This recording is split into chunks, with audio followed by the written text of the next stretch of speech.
नाम है जिसका विराट, नाम है जिसका विराट, जब वो विराट स्वरूप में आता है, पसीना छूट जाए दुश्मन का जब वो बल्ला चलाता है।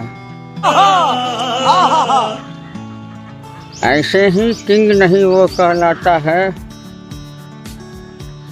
कुछ खूबी, इसीलिए वो विराट कोहली कहलाता है।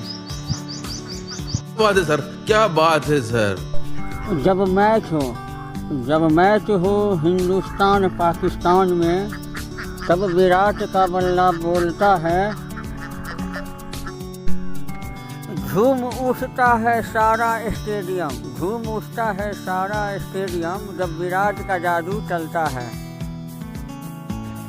करके सारी कोशिश पाकिस्तान को धूल चटाता है। वाह क्या सीन है। ये जीत नहीं एक स्वराज है, ये जीत नहीं एक स्वराज है। भारत माँ के लाल सपूतों की यही पहचान है।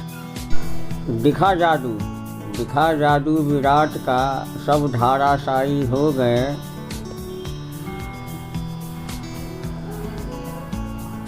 हर संकट में मोचन बनकर वो सब पर भारी पड़ गए।